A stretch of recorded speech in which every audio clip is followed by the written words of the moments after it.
Start. Good morning, good afternoon, good evening, our dear community. Greetings to our beloved people around the world. Warm greetings from the platform of IIU. IIU is a change. IIU brings a change. IIU is a revolution. I am Inga Harchilava, Head Europe, Country Director. Today is August 10. Another interesting and important conference is waiting for us. As the leader of Europe, I try to introduce you to amazing and authentic teachers and educators. Today, we have very hardworking, successful, amazing speakers from Ireland, Croatia, Russia, Azerbaijan, and from Georgia. Let's listen together and get to know the knowledge and new vision they are sharing. Thank you. Yes, Europe is ready to share knowledge. We have already held 7 conferences within the framework of this project and had the experiences of up to 15 European speakers and teachers on learning methods and new vision in education. This project is certainly ongoing, of course, and will over the whole of Europe. Once again, I would like to thank all the speakers who work selflessly for the society. I want to wish you a lot of success and progress. And now, special thanks to our founder, Mr. Piyush Pandit, who united the whole world under one umbrella. Thank you. He gave us the opportunity to shine a bright future with the nation. Many thanks to the IIU team that works 24 hours a day. Yes, really, thank you so much, everyone. Many thanks to our loyal participants to join us from all over the world and always support us. And now I think it is time to declare our conference open. Today's important day will be led by an excellent educator and successful teacher, Miss Aida Eliazova, to the Deputy Director of Azerbaijan IIU. So go ahead and good luck, everyone. I love you all. Thank you, Inga, for the great words, for the great presentation. Thank you very much. And I am also sure today will be a very great session because all the wonderful teachers are united under the IIU. Great thanks to Mr. Piyush Pandit. He really unites all the educators, wonderful and prominent educators under one, one umbrella. So, International Internship University, the first virtual global university, building a better and brighter future for all young learners, and is committed by providing quality, accessible, affordable, skill-based virtual education to all the young learners of the globe, with the aim to provide internship opportunities to research facilities. IIU is the metaphorizing the conventional education system by cutting down the additional costs and providing access to more than 1,000 courses and internships to their e-learners across the globe. IIU has been accredited by an article with the World Education Organization an international accreditation organization, and collaborated with the world's top universities and educational institutions through the platform of massive open online courses. Today, IIU has spread its wings in 191 countries and 6 continents. The person who is behind the success of IIU is none other than the founder of the IIU, Mr. Piyush Pandit, sir, a committed and inspiring social activist, a passionate educationist from the last 2 decades, providing education to students from various social and cultural backgrounds, possessing excellent administrative, verbal communication, and written skills, a next-gen speaker and passionate writer, the founder of Swarna Brahat Parya and chairman of Piyush Group, hearts of his dedication and hard work. Great. Thank you, Mr. Piyush, for you joining all us. And thanks to you, I have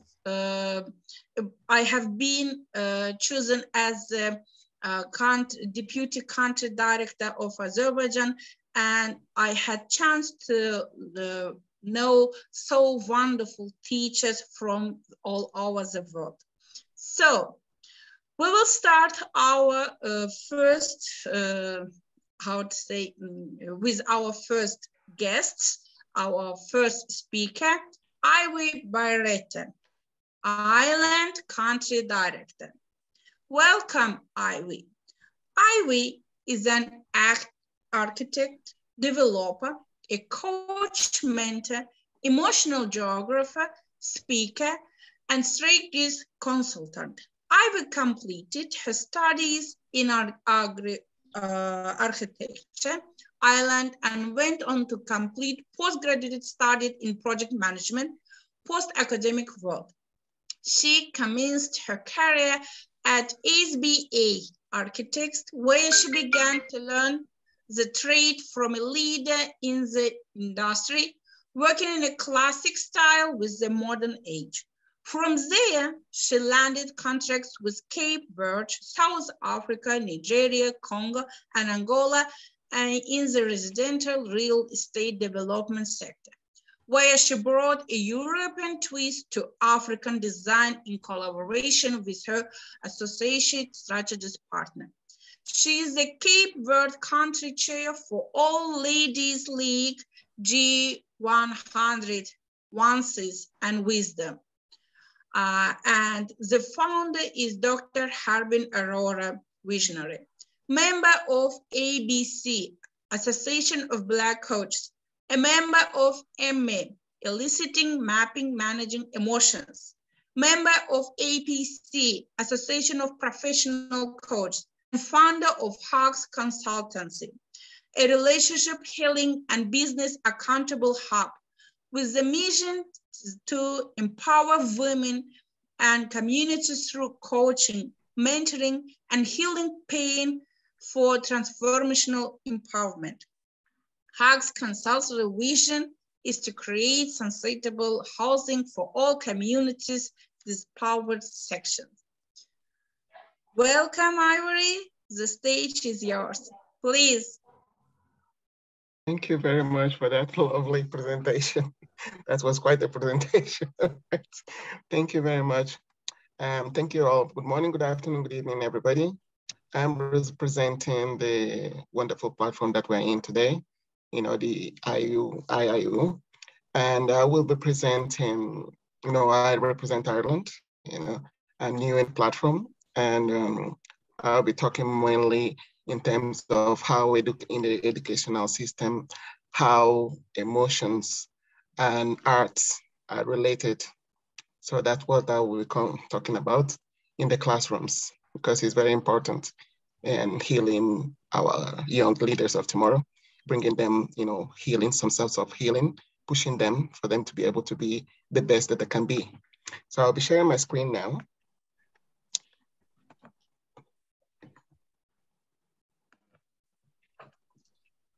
Yes, there we go.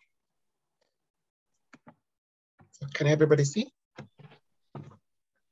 Okay, so I'll be sharing my screen. So it's how mental health and arts within the educational system.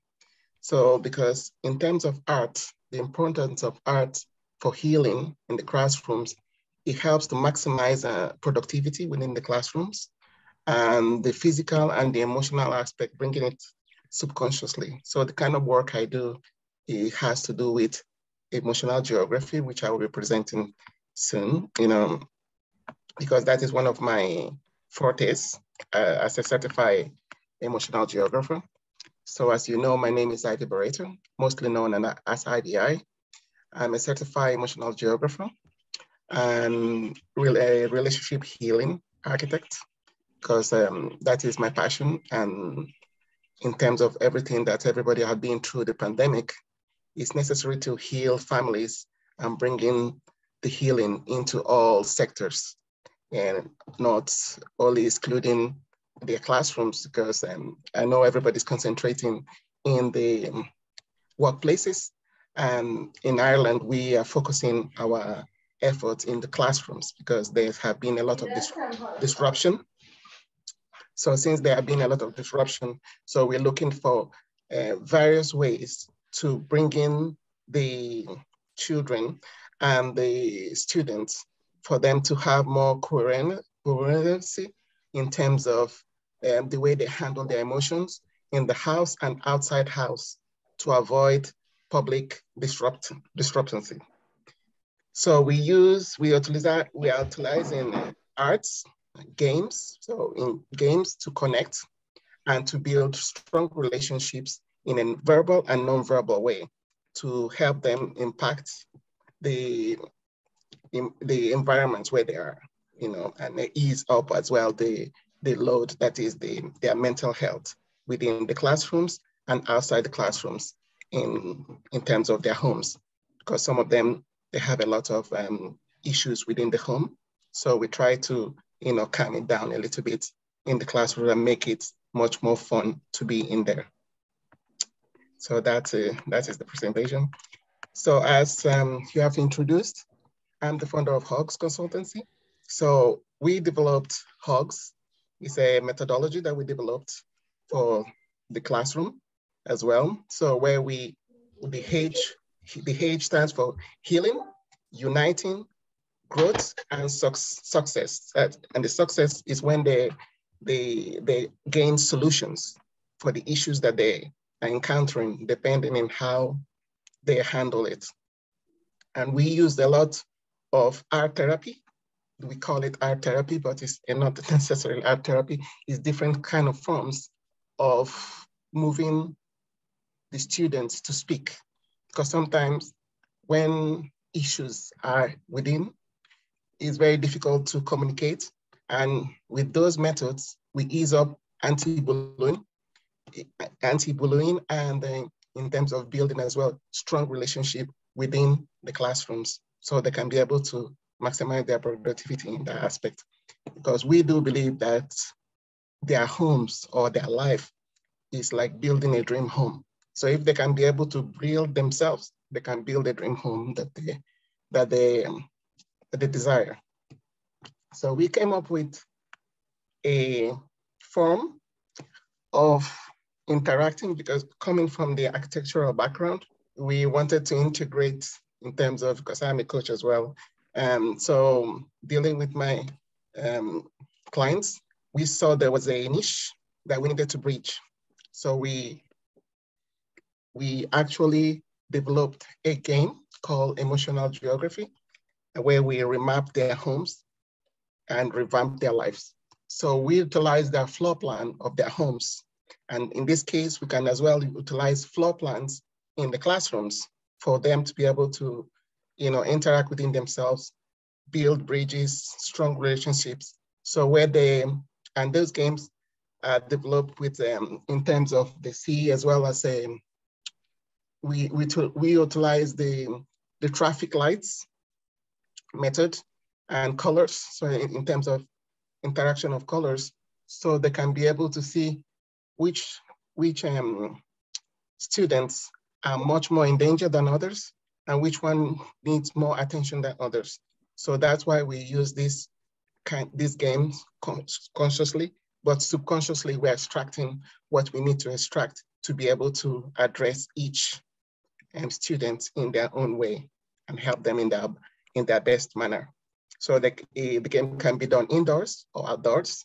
So that as well helps in terms of their physical aspect as well, in terms of as well for disabled students as well and autistic children, so they can be able to interact. And we utilize as well what is called the neurographic arts, because it's all about extracting. So neurographic arts was developed by a Russian psychologist, so this Pavel Piversky. So that was in 2014. So he saw there was a niche that was necessary to extract. It's a way of finding the inner peace within self, and they can be able to move people to heal in a much more faster way. So where they can be able to extract subconsciously their emotions and bringing it to light and in a form of art, because we believe in art. And it's quite astonishing, the results that comes out in the classrooms when the students begin to engage with themselves, and they can begin to, as well to speak about their emotions as well. So it's like a storytelling effect where they see themselves and their inner universe within self. So they're bringing it out subconsciously, and they can be able to dialogue. And it's very astonishing, the nonverbal students bringing their confidence outside for themselves. So as you can see how the drawings comes out, but it's a methodology, and we walk them through that, but this is done in a classroom or even in a practice.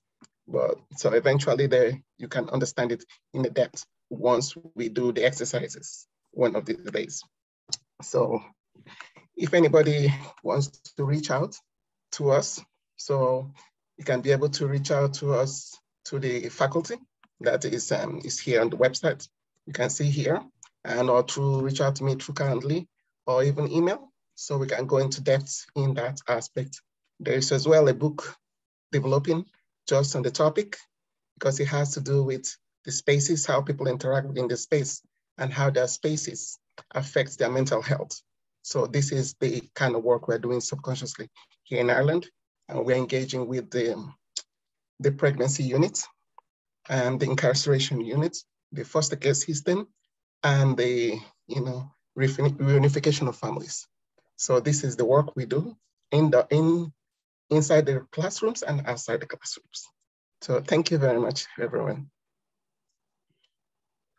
Thank you.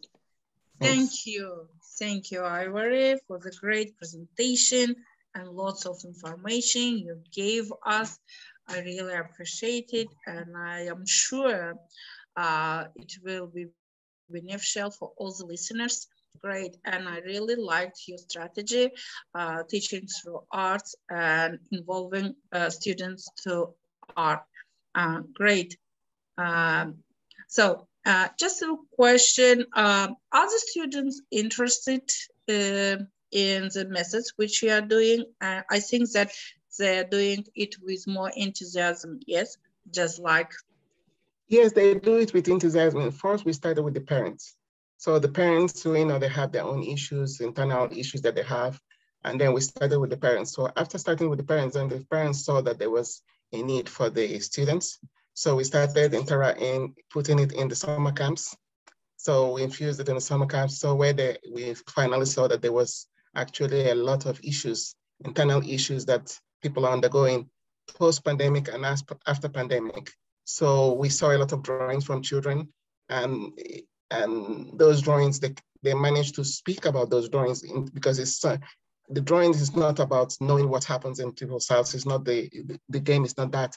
It's them coming with congruence with what is happening in their home, knowing that it's not their fault, and finding strength within themselves to be able to push forward. So that is the aim. So when they saw value, so we started doing it more in different aspects. And as well for the pregnant women as well, helps them as well in terms of the way they pass trauma to their children. So helping the pregnant women, doing those exercises so they can be able to alleviate stress and anxiety to not to pass to the unborn. So this is the work that we're doing at the moment. Great. You are doing great work. Thank you. Success and good luck to your work. Great. Thank you, Ivy. And now it is time to turn to another guest, the prominent teacher from Azerbaijan, Mohammad Garakshiev.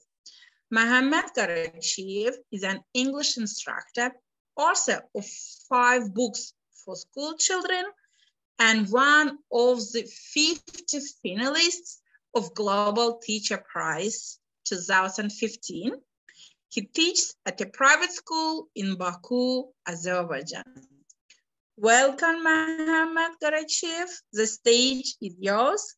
Please, we are all very interested in your speech. You're welcome.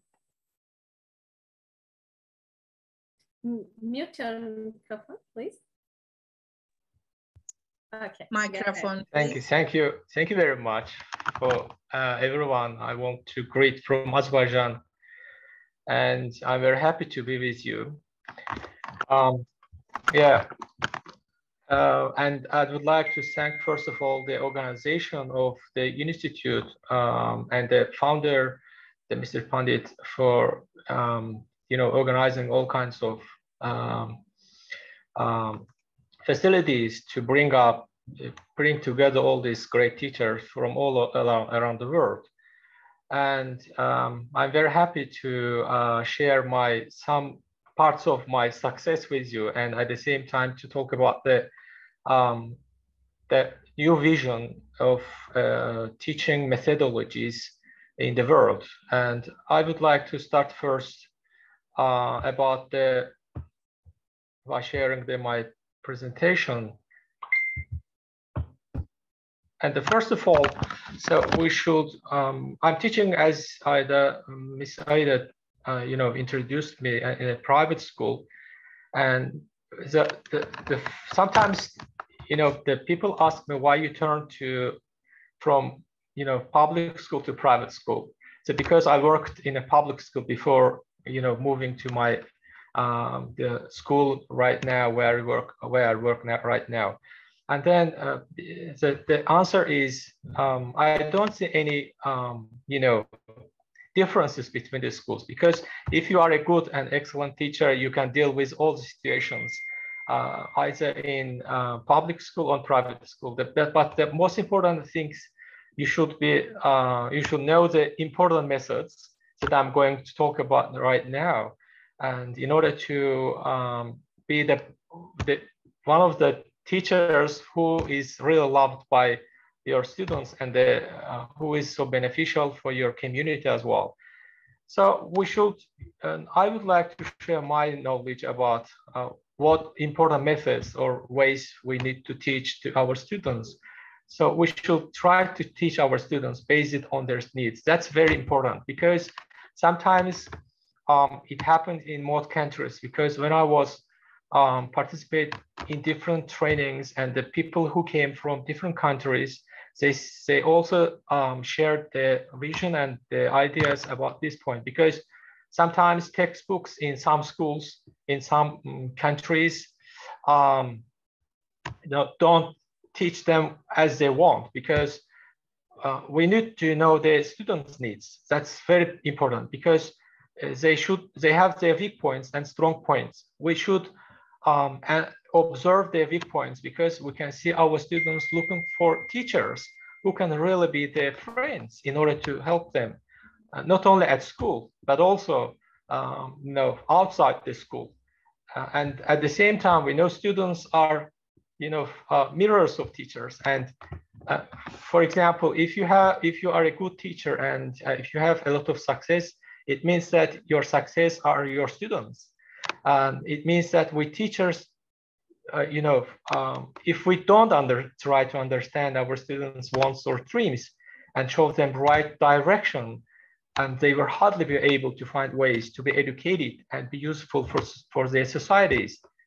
And so firstly, I want my students, for example, coming to me, I want my students to understand and define their role in their life as a better member of their community. That's a very important point, because if they don't know what they are going to be in the changing world, they will never, deal with the situations when they come across. And at the same time, I want to think to see them to think globally, because we live in a global changing, world, and they could, meet and see any kinds of difficulties or painstaking in their lifetime, and at the same time when they are going to study.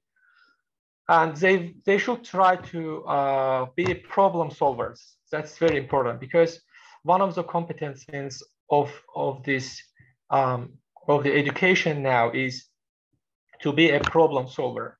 And coming to the other point, we teachers, in this in the education system are facilitators, and it means that we are just directing our students in order to make them to find the better ways in their lifetime. It means to have education and to to have to deal with the hard points when they face in their lifetime. But coming to the but what are my teaching methods for students? As I told you, I'm teaching at a private school, and I try to plan my lessons based, as I told you, students' needs rather than just what's in their textbook. That's so funny and very interesting for my students, because in this point, I prefer using new methods in teaching English, because English is very important. Sometimes I teach my students that English is the second field or subject in your field area. Also, you are studying law. It doesn't matter if you study other subjects. English is is the best way to understand your field in the future, because it opens you a lot of doors. And at the same time, I try to organize my lessons, student-centered teaching, especially that's very important, using technology in classroom and using different interactive methods. And it might be describing pictures, making dialogues, playing different kinds of games, and using digital storytelling. So, by the way, and storytelling is so interesting and funny for students, because when I was,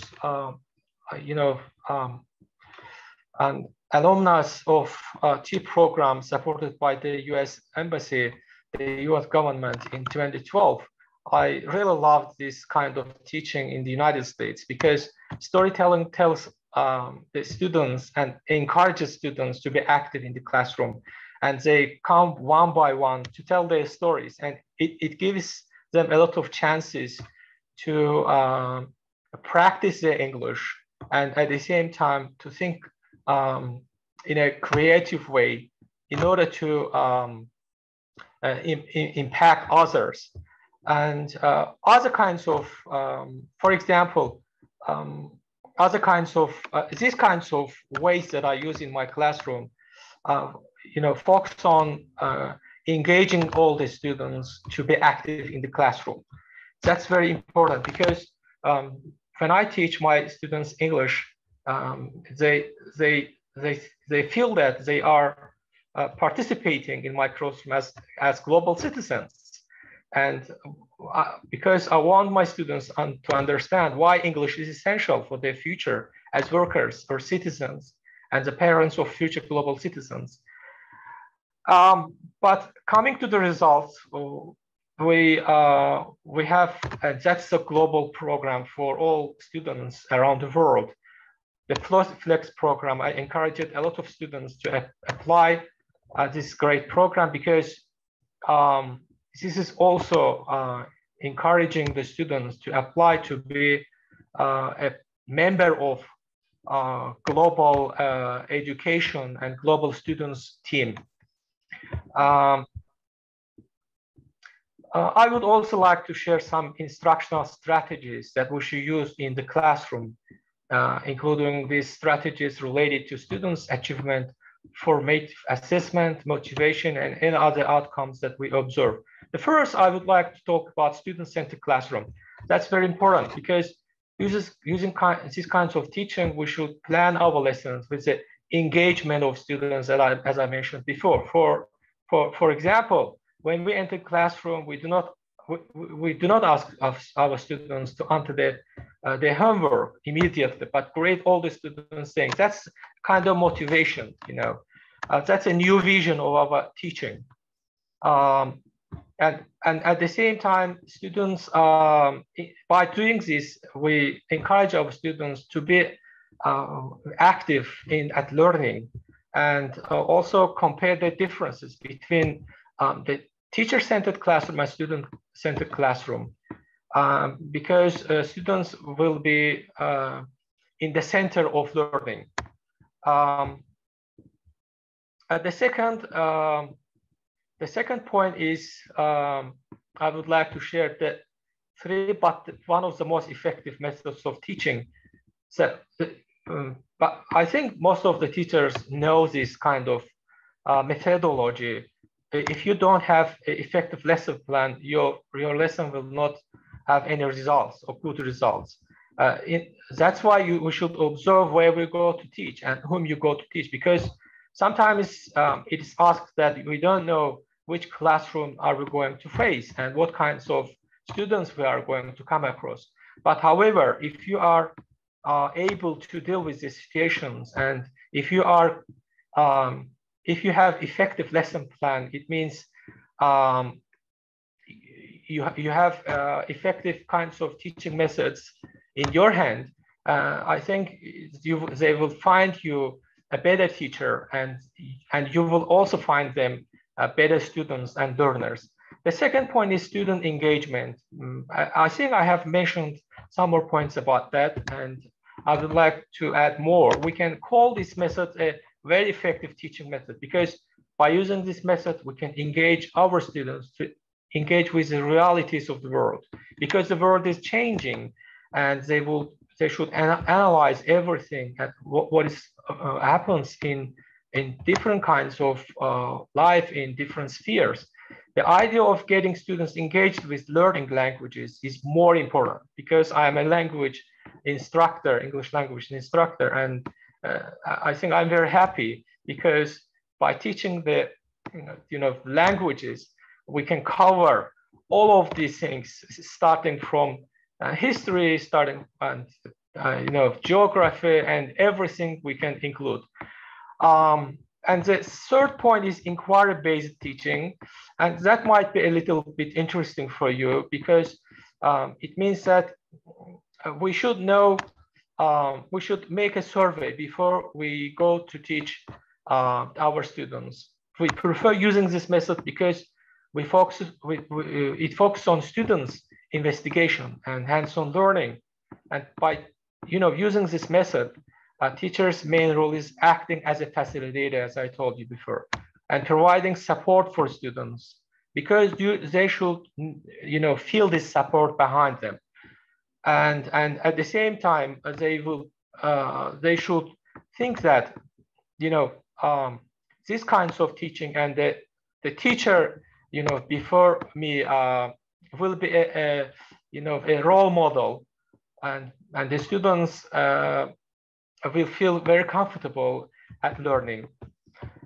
The next is IT in the classroom. Information technology in the classroom is very important because now everything is connected with technology, and we can get all the things that we really want to teach in our classroom by using the social media and different kinds of using the different kinds of devices at classroom. because in the changing world, we need to understand the role of technology. And coming to my country now, I can say that's a statistical information. In Azerbaijan, I'm very happy to share this information with you because in Azerbaijan this year, most of the students who apply to university to get higher education, they prefer choosing information technology. That's very important because in my school, for example, most of the students whom I teach, and they applied to study either in Azerbaijan or abroad. And because they understand the requirements of the changing world for technology. And the third point is presentation. The presentation is, gives a lot of chances for students to, present themselves with their ideas.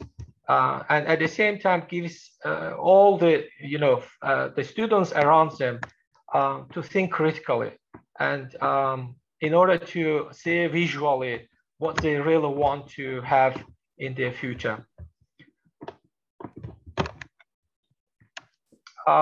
Ms. Aida, this is the first part of my, presentation. And if we don't have much time, I would like to share some more thing about the Global Teacher Prize because I would like to encourage some. I would like to ask you about the Global Teachers Prize. I know that you are well-known educator in Azerbaijan. All the students use your books. Students' books, and it's very beneficial. Thank you very much. And I want you to share with us your experience with Global Teachers Prize. Please, some more information about it. Many educators are watching right now, and it will be how to say for them the motivation to apply for the Global Teacher Prize. Please. Thank you.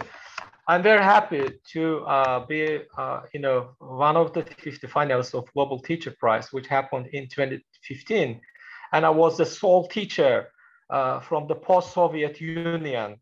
And I was the luckiest teacher, I would say, to be one of the 50 finalists of Global Teacher Prize. It has 3 stages that I'm going to share. And first of all, I would like to give information about this amazing program in order to encourage all teachers around the world to apply this great program.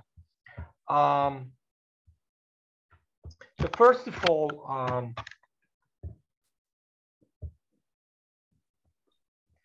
you see the official webpage of this program, the Global Teacher Prize. It's a great program supported by the ex-president of the United States, Miss Bill Clinton. And he first founded this great foundation for all teachers around the world in order to be recognized in the world. And because that's not the kind of program for only one country. It's a program for all over the world, because that's why it's called the Global Teacher Prize program. And I would like to talk about the eligibility and the criteria of this program and who can apply. And what's this program about? This is a great program for teachers, to be known all over the world by social media, especially when I was very excited when I was selected, a shortlisted 50 finalists, and it was broadcast all over the world, the main broadcast companies, and that's I think the top point of happiness for teacher. The prize is open to current teachers. That's a question the special teachers ask me, who can apply this great program. This is a program for teachers who teach children in a compulsory schooling. It means that they should teach children age 4+ in an early years government recognized curriculum are also eligible, because these teachers teach at a school, and sometimes part-time teachers, not sometimes, but the part-time teachers can also apply this program. And especially, there were some changing during the pandemic, and there were some questions about who. You will just a minute, please. Lack to time. You will just please. You gave the information, and you showed us the link, and the teachers, they will read, and this is the link, and they will teach. They will read and apply for this Global Teachers Prize. Yeah, I'm here. Okay. Lack of time. Okay, it's very nice to see you among all 50 finalists. It's very proudful, and I am really proud of you, because Azerbaijan has such kind of teacher like you. Thank you, Mr. Mohammed, for your great presentation. Yes, thank you. It was really great. Now from Azerbaijan, we will move to Russia. Oleg Irinov. Hello, friends. The educator from Russia. During his senior year at Mathematics Department of St. Petersburg State University, Oleg became interested in teaching math, and after his graduation in 2006, he started working at St. Petersburg Governance Physics and Mathematics Lyceum, one of the top schools in Russia. Oleg was awarded several regional and national teachers' prizes, including St. Petersburg Teacher of the Year Award in 2015 and National Successful Teacher Award in 2019. Bravo, Oleg. Oleg is actively involved in Teachers International Communication. Physics and Mathematics. He was a Fulbright Teacher Excellence and Achievement Fellow, 4H Years Leadership Program Mentor, represented Russian system of education and educational events in Estonia, Belarus, and Uzbekistan. Now, besides his work at school, Oleg is teaching methods of teaching math at St. Petersburg State Postgraduate Pedagogical Academy and works as a head of St. Petersburg Regional Community of the National State Exam in Math. Great, really proud of knowing you. Oleg, stage is yours, please. Hello, dear colleagues, dear friends. As Aida said, I work as a teacher in St. Petersburg Governors Physics and Math Lyceum, and it is one of the top schools in Russia who works with talented students in mathematics, physics, and IT subjects. And I work as a math teacher and a school administrator. So as an administrator, I work with the issues which happen when the talented students have some issues with the school program. So one of my personal interest area is the opportunities for talented students. As well, besides the schoolwork, I work as a head of regional committee of national state exam, so-called. So another field of interest is the standardization in education and implementation of standardized exams. So my report is, in my report, I'm going to give a brief details on Russian education system and these 2 points, risks and benefits of standardization in education, first of all, and then some opportunities for talented students in Russia. Maybe it would be interesting not only for Russian experience. So let's move to my presentation.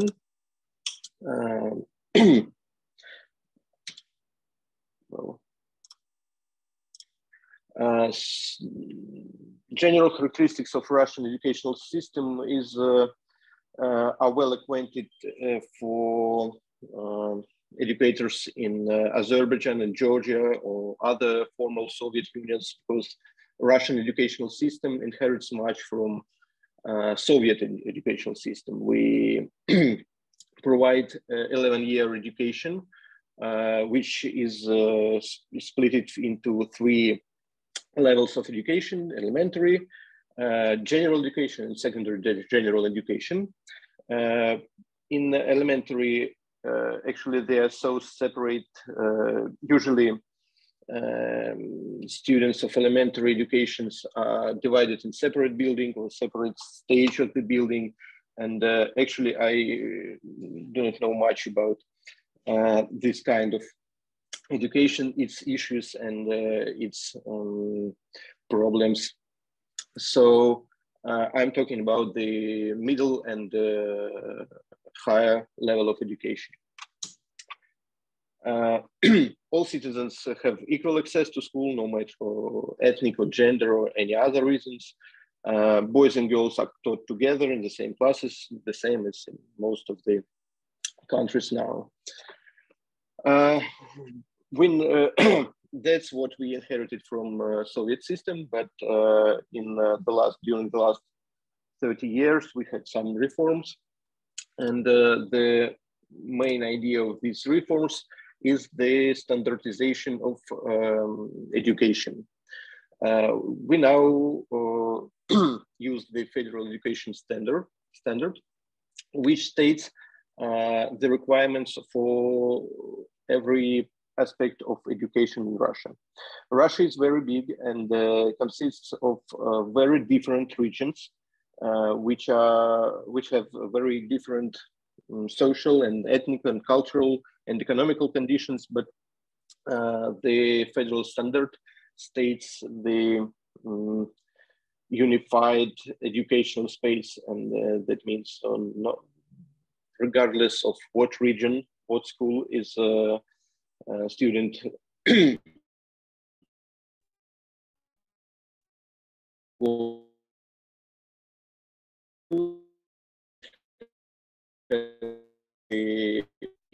in the goes to school for some reason can move to another city 5,000 kilometers away, and they get the same opportunities in the school which is situated in his new city. So this standard, it states the content of education, it states what we learn, what is mandatory in the special academic subject, what is optional, and so on. It states the conditions of education, it states the types of methodics used in education, it states the assessment used in the education, it states the digital instruments used in education, and so on. And of course, it states the results of education, and it states some kind of complex system of formal assessment and external assessment made by special independent experts. This assessment is implemented in almost every year of education, but the 2 most important parts of this assessment system are the national state exams. We have 2 main national state exams. Basic state exam is held after 9 years of education. It is needed to continue the education for the next 2 years. And about 3% of students that fail this exam, they are to repeat the 9th year of education to pass this exam. 2 subjects are mandatory, and 3 more are to be chosen from the option list. And another exam is the main Russian exam, Unified State exam. This word unified can be understood in 2 ways. For one thing, unified means that the exam is the same for all the schools in Russian Federation. So in any rural or city area or any region, the content of the exam would be the same. The form of the exam would be the same. And the other way to understand word unified is it is unified for all the institutions of higher education, because this exam is the exam which is used to enter as an entering test for higher education institutions in Russia. The first degree in for any citizen is free in higher education, but there are limited spaces, and there are kind of top universities and top institutions, academies, and not so top, not so popular, so they have limited spaces for free students. And these results of these unified state exams are used for students to compete for these places. This results in very good state of freedom of choice of the university for students. For example, St. Petersburg is the big city. It's 7 million now populated. It's a cultural center, and there are a lot of universities stated in St. Petersburg. It's an educational center, and in Soviet times, about 80% of students in St. Petersburg universities were from St. Petersburg. It was called Leningrad at that time, and now about 70% places are held by students not from St. Petersburg, from all over Russia. From all over Russia, they come to St. Petersburg and study. They have such an opportunity by the Unified State exam. They can use the results of the exams passed in several thousand kilometers from St. Petersburg to enter the university in St. Petersburg. There are not only benefits from this system. There are some risks disputed in the society. Some experts say that the unification is over standardized, and sometimes preparation for the exam is not going into learning something, studying, for example, mathematics, but to training to solve the typical problems from the textbook, but not preparing students to meet real life situations. So it is disputed in the professional community, but to my point, it's the great opportunity for people not for students not from big cities, and this benefit, it's the great thing of this unification. So except of standardization, the second part of my report is about the opportunities for talented students in Russia, because it's a very important part of educational system.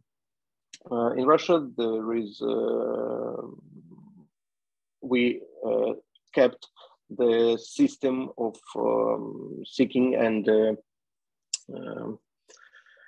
educating the talented students from the Soviet Union, but we have some more reforms over it. For talented people, there are schools of advanced studies. For example, the school in which I work, it's special school for advanced studies in mathematics and physics and informatics or IT technologies. We have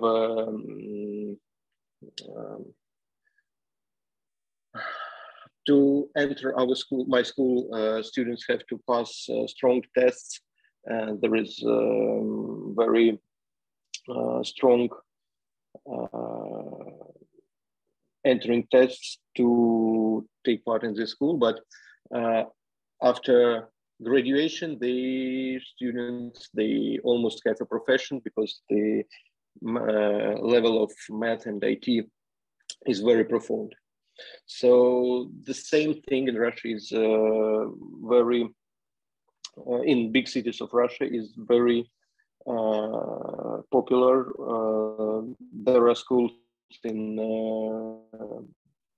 not only in math, physics and ITs, there are special English schools and so on. There is a system of national Olympiads and contests in different academic subjects. For example, the Math Olympiad, Russian Math Olympiad, 80% of school students, they take part in the first level of the Olympiad. So it's very massive and very popular.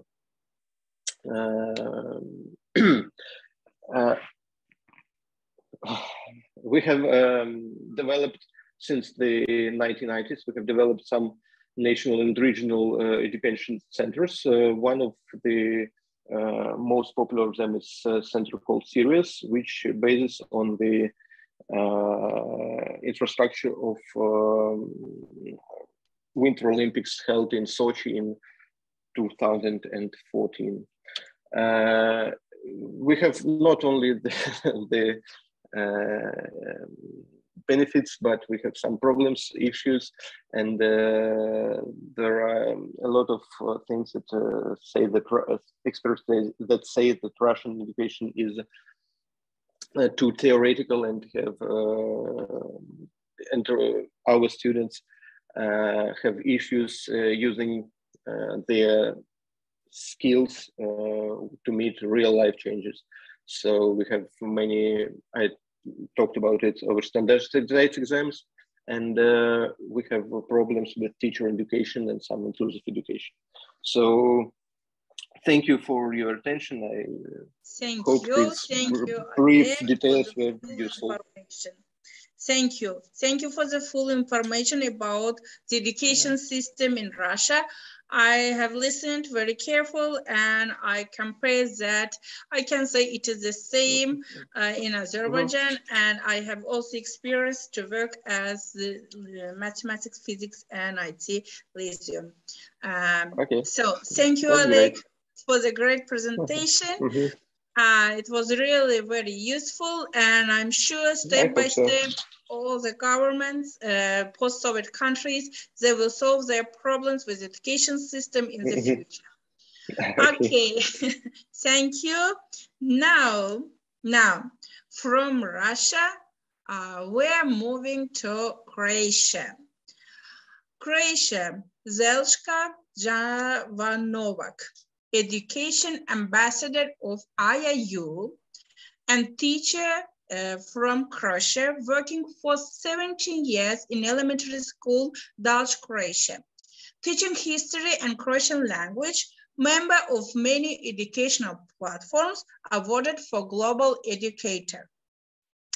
Welcome, stage is yours, please. Thank you. Thank you for the opportunity to be part of this event, and I will share my screen with presentation. So this is a new vision for teachers in education in this time. You said my introductions.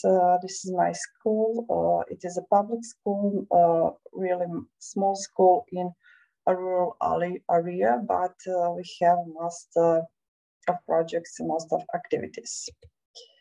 First, for the educational crisis in this COVID-19, our students and students all over the world have teaching has been transformed during the internet into the form of online learning as an alternative approach of education. The primary goal for the paper is to investigate online learning in the world caused by the coronavirus pandemic and to identify the differences of individual countries around the world, some tools, platforms, and applications. The challenges and perspectives. So we use the primary and secondary data source for the education. The primary data sources are surveys, but secondary sources data are scientific and professionals literature. Some states have given clearer guidelines for online learning with clear messages, but in a small number of countries have provided the most difficult access to online learning through television or radio, and those students are marginalized. It turned out to be the most favorable results requiring centralized planning with the permission of local program adjustments. But in that crisis, we learned some values in schools. Our students build positive attitudes about the values in society that we teach through learning about sustainable development and civic education. Our students learn much more about our community and society. And in our school, we really like to show students how we can learn from the outdoor activities. So we made some projects. But in this school year, learn my students the method of fractal drawing. This is our first project, planted a tree, don't be a stem. When we made a volunteering club, we just want to show our students how we can change the world with volunteering. In the second project, it was healthy food. We want to show our students how we can make healthy meals and be healthy in this time of crisis of COVID-19. And recycling, we want to make some new chair from the plastic bags and use these plastics for something new. And this method, as I said, fractal method of drawing, it's new method as I learn my students. It's a great method to learn how to work on yourself and strengthening self-confidence. It is really important to students after these COVID situations. Short-term measures need to be aligned with long-term goals in order to conflicting guidelines, and discussion were avoided. It is important to help parents, teachers, and schools to mention school welfare and interactions at the highest level during the school closure period. Digital access to education during network learning increases inequality between students and creates greater difference between them. The consequences may be eradication in the effectiveness of education among students of lower social economic status. The impact of the pandemic on education is dynamic and unpredictable topic, and not all effects will be negative. So we have to do modern teaching and teaching scenarios, integration, and inclusion. Modern teaching is based on the idea of the active student who through research and interaction with the other students acquires new knowledge and develops their skills. The role of teacher changes from the traditional role in which the teacher was almost the only source of knowledge and unquestionably authority, to the modern role in which the teacher becomes the leader, advisor, and moderator of teaching activities in the classroom. So I always want to tell the teachers, and I always tell the teacher, you are pretty amazing. So because the role of the teacher in teaching is to make students capable of individuals for further actions in society. Modern learning is essential for the generations growing up in the digital world. Students of digital generation also need to accept that knowledge is a power. Knowledge is what contributes to a better society and world today. We need to encourage students to contribute to a better world with their knowledge and digital skills. And something about the role of school. Many of educations we went through that made our education easier during the epidemics. Our task of teaching students the values that build a better society in such situation has become even more pronounced. State government support was extremely important to the school system. Support went not only in the direction of technology, but also in moral. And of the end, I have a short film about 4 minutes about my school. If I can, I will. No, it doesn't work, sorry. But I will, this link made in chat, so who wants to see, it can be. And that's all for me. Thank you for your attention. Thank you, Zelishka, for sharing your knowledge with us and giving us some information, very useful information. Great presentation. We really appreciate your whole hard work. Thank you. Yes, you are really, thank you so much all. Wow, really wonderful job. Congratulations. Wow, thanks a lot. Okay. And finally, we have one last guest from Georgia, Anna Datuashvili from Gori, Georgia. She graduated from the Trinvali State Institute with a specialization in history and philology. She is a doctor of philology in the field of literary theory. She is currently the director of the vocational college Gantaidi. At the same time, she gives lectures at the Gori State University and teaches Georgian language and literature at a private school. Stage is yours. Please, Anna, we are listening to you very carefully. Welcome, Anna. I am happy to be with you.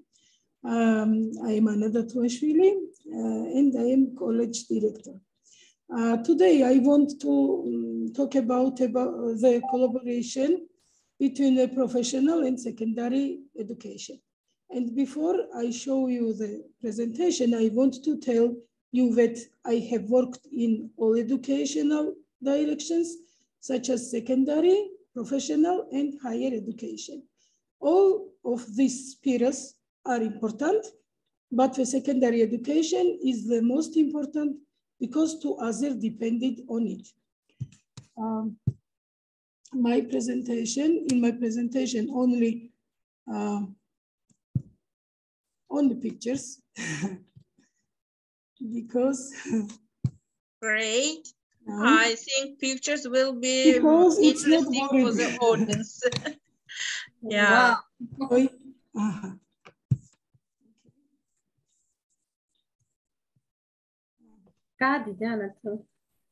Esa, vai merove shubiro goroban.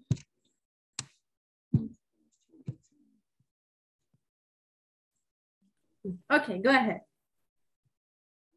Gamuchda. Key chance magram to gavadi getisi. Oi, erkek otirogor gavadi de un ver. Okay, no problem. Go ahead. Erkek otirogor speaking de tanda.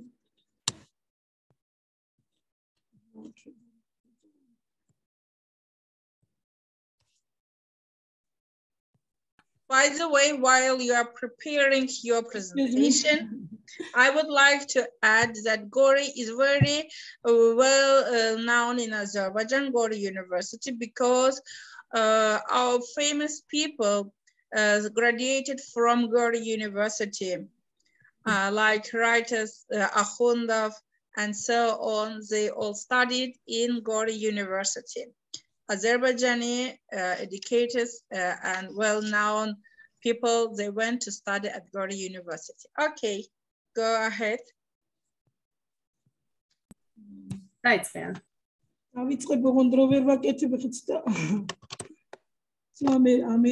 Chance. Chance, David. I can see very old pictures from Gori University, Gori. And many people in Azerbaijan, they know this university. Okay. Professional education has the leading role in the economic development of the countries almost all around the world. It's clear, and I don't want to talk too much about this. Today, I want to talk about Georgian professional education challenge and about school role in the development of this field. Professional education in Georgia has begun for a long time.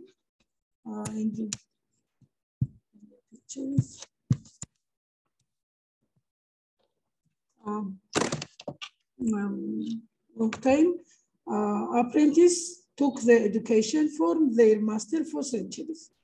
Later, about 150 years ago, by Ilya Zinamtulishvili and Ilya Chavchavadze, was founded the first Georgian professional college, which continues its work today. In the picture, this college. In the beginning of the Soviet Union period, the professional education became purposive. They prepared the young people for the concrete job in the concrete factory.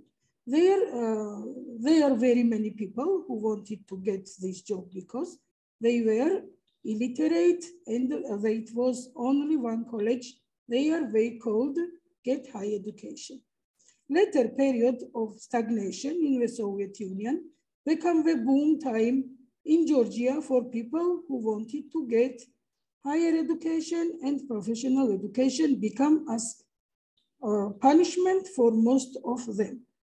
If you do not learn well, we will send you in professional college.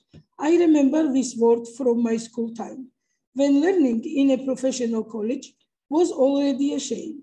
That meant that you could not learn and you were kicked out of the school. Nothing has generally changed from that time, but they see that practical knowledge is necessary today because many job places very closed, very changed or reorganized. And it's become very difficult to find a good skill worked in our country. Till 2014 has begun the period of great changes. Great changes with the help of UNDP, European Union, and US Embassy. In Georgia, they build new and repaired old professional college. They are equipped with modern technologies. There are many young people who want to learn.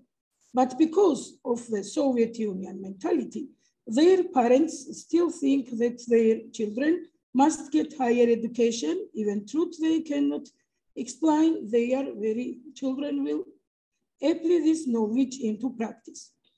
Nowadays, there are about 170 professional programs in the professional education. The most popular of them are the 5th stage professional program. Their names are similar to a bachelor programs. For example, custom study, financial service, event management, and its. Government and the donor organization do very much to make professional education popular. As more professionals means more employers, more income and financial prosperity. But still people prefer to get higher education and often choose some profession as a lawyer, international relations specialist, business process manager in dozen. And even truth, there is not necessity in this professional in our country. So they have to find a job, another sphere, or go to work a foreign country. They still need professional education. Now we have the main thing to talk about how and they can find the solution. We can find it in our schools. School has to change its attitude to professional education and show the importance of the skill work. It is necessary to give children professional orientation lessons, introduce them in this profession. And as we see, not only professional, but also higher education programs. School has to prepare children for their life.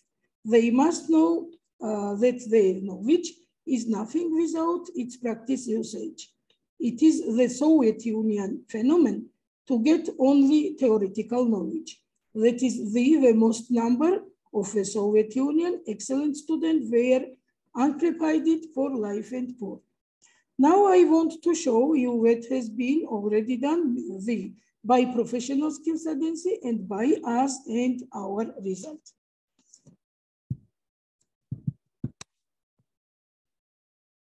Our college activity works with school and preschool organization. You see in picture kindergarten's child. In our college, and they take part in different activities such as professional podiums, job introductory games. Secondary school students take part in professional lessons and to interesting manual work.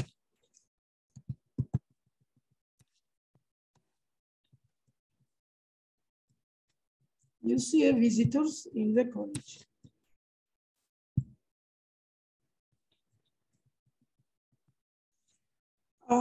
In 2017-2019 years, the Ministry of Education and Science has made the successful project of art and craft lessons in school. This project has shown all of use that is possible to encourage the interest of students in the professional programs. We also have seen that it is possible to avoid the gender problems if school takes part in this process.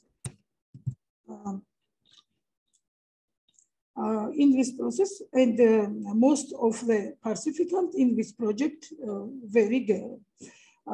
They did plumber and electrical works because of pandemic. The project was closed, and happily it will continue in autumn this year.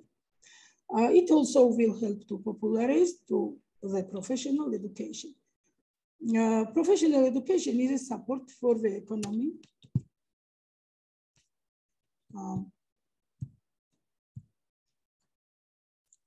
For the economy of development and strong countries, I think if we find right ways and with the help of school, Georgian professional education will also become an economical support for Georgia. And I want to end with my favorite word from a Georgian fairy tale. Even a king should have one craft.